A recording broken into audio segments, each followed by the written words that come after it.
Won't you say something about D.H. Lawrence? I met Lawrence during the war, and of course I knew him best later on in the last 4 years of his life, from 26 to 30. He was perfectly extraordinary as a human being. He was extremely fascinating, and he was always stimulating, a little alarming to be with. I mean, because he was he was very fond of my first wife, and we got on very well, and I think we were among the relatively few people with whom he didn't, one time or another, have a quarrel. We saw, as I say, a great deal of him in the last 4 years of his life. Why was he always quarrelling? Well, he was a prickly man, and I don't know. I mean,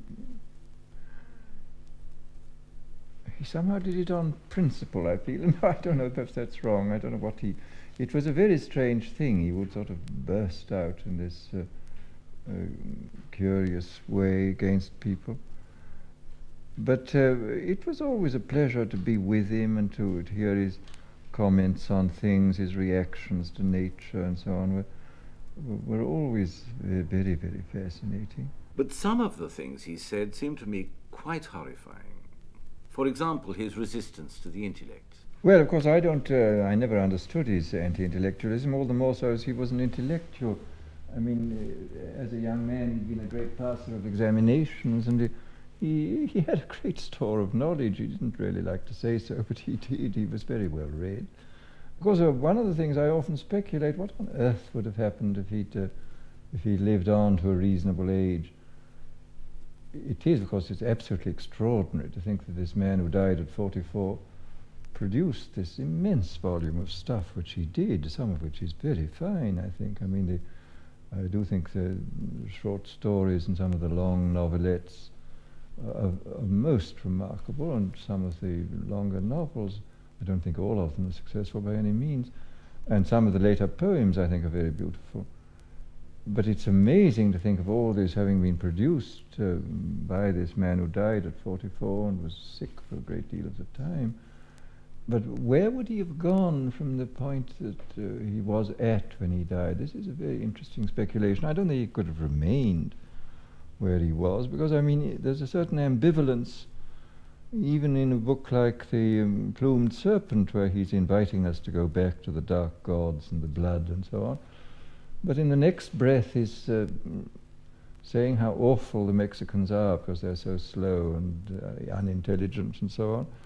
I mean, it's a very odd book. I mean, you get the tirades against the Mexicans almost in the terms of an English colonel talking about the natives.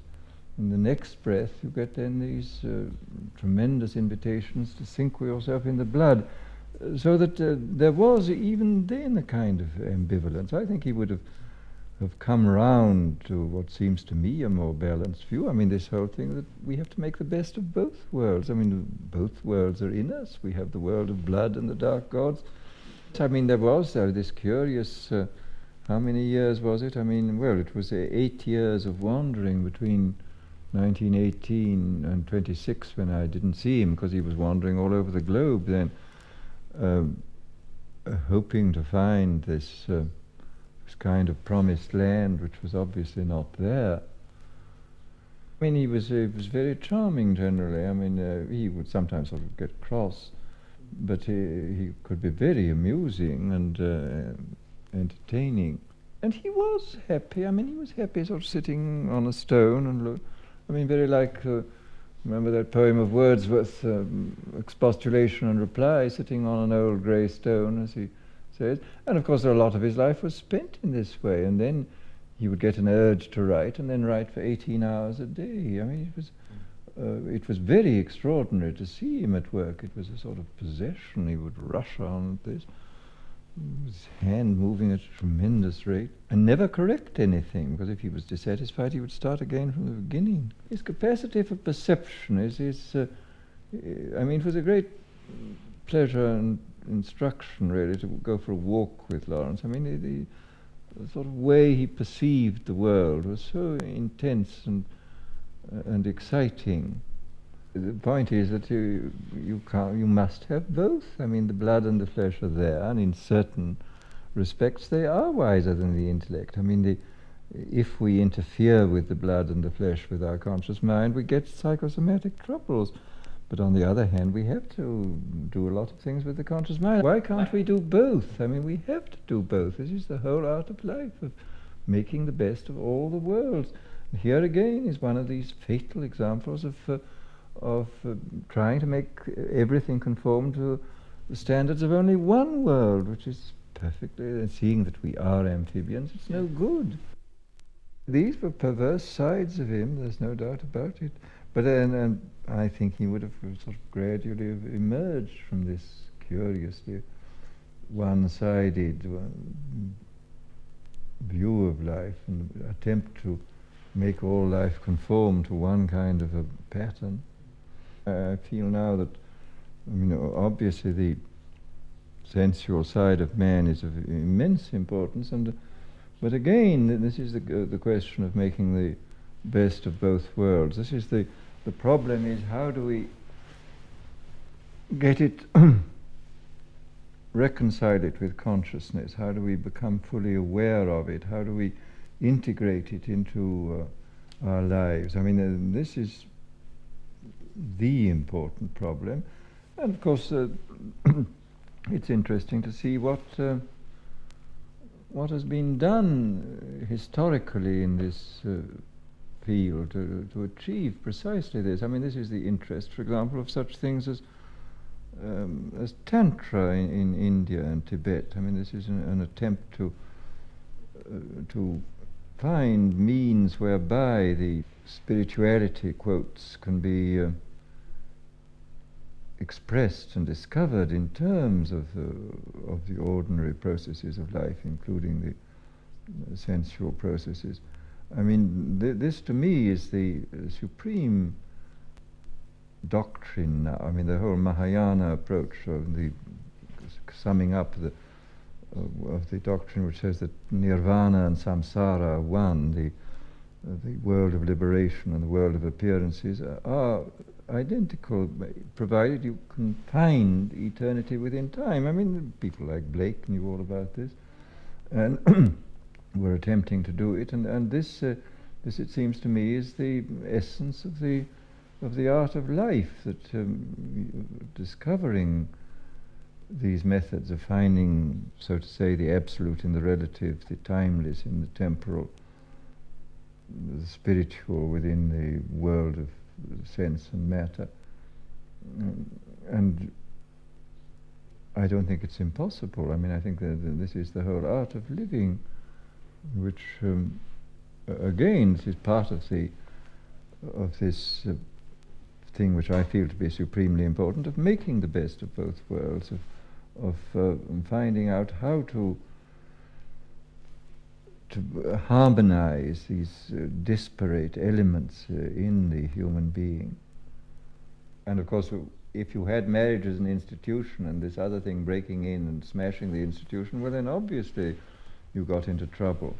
When passion was completely divorced from marriage and broke up marriage, well then necessarily it seemed a kind of diabolic possession almost. I mean, passion seemed, for all the Greeks spoke about it. I mean, arte in Homer, meaning the state of mind which leads to disaster. In the tragedians, it just means disaster, but in Homer it means the state of mind leading to disaster. And Arte was a daughter of Zeus, whom Zeus, for his own strange and practical joke-like purposes, used to let loose on people. I mean, Arte was the person who blinded Agamemnon into stealing Achilles' girl from him. And when they reconcile, he apologizes and says, "But it wasn't I who did it, it was Arte who did it." And Achilles says, "Yes, of course it was. Arte is really very serious."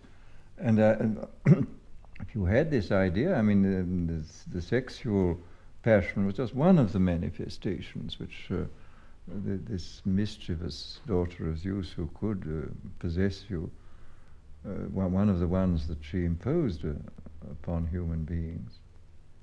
They can now blame it, fortunately, on their complexes and the mothers having not weaned them properly or something of the kind. I mean, in fact, it is now the conception of the unconscious, isn't it, that we use instead.